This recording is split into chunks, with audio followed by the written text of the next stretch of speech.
জাতীয় নির্বাচনের প্রার্থীরা কম বেশি আমরা সবাই নিরাপত্তা শঙ্কায় রয়েছি বলে মন্তব্য করেছেন বিএনপির স্থায়ী কমিটির সদস্য গয়েশ্বর চন্দ্র রায়। তিনি জানান, নিরাপত্তা দেওয়ার দায়িত্ব সরকারের। বৃহস্পতিবার গুলশানে চেয়ারপারসন কার্যালয়ের মনোনীত প্রার্থীদের সাথে বিএনপির মতবিনিময় শেষে গয়েশ্বর এসব কথা জানান। শুক্রবারের মধ্যে জোট সঙ্গীদের সাথে আসন বণ্টনের বিষয়টি চূড়ান্ত ফয়সালা হবে বলে জানিয়েছেন বিএনপির স্থায়ী কমিটির সদস্য মেজর অবসরপ্রাপ্ত এম হাফিজ উদ্দিন। মাহিলা ইসলামের রিপোর্টে বিস্তারিত। গুলশানে বিএনপি চেয়ারপারসনের কার্যালয়ে দল মনোনীত প্রার্থীদের নিয়ে দ্বিতীয় দিনের মতবিনিময় সভা।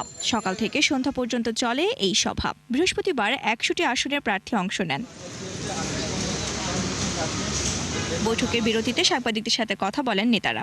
এ সময় স্থায়ী কমিটির সদস্য অবসরপ্রাপ্ত মেজর হাফিজ উদ্দিন জানান, শুক্রবারের মধ্যে জোটসঙ্গীদের সাথে আসন বণ্টন চূড়ান্ত হবে।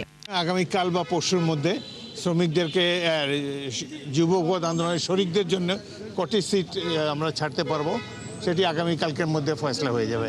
তাদের সাথে বর্তমানে মিটিং চলছে। প্রার্থীদের নিরাপত্তা ইস্যুতে কথা বলেন আরেক নেতা গয়েশ্বর চন্দ্র রায়। এমন কোনো মানুষ কি বলতে পারবো বুক টান করে যে না আমার কোনো নিরাপত্তার প্রবলেম নাই? আছে তো, আছে।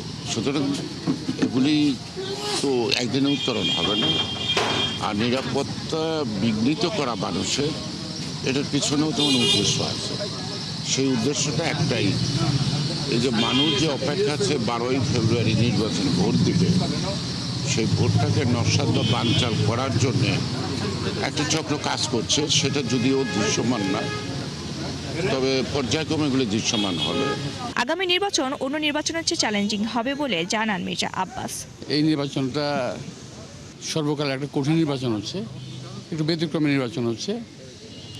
এই ব্যাপারে একটু সচেতন করে দেওয়া, আমাদের কি করণীয় আছে, আমরা কি করব।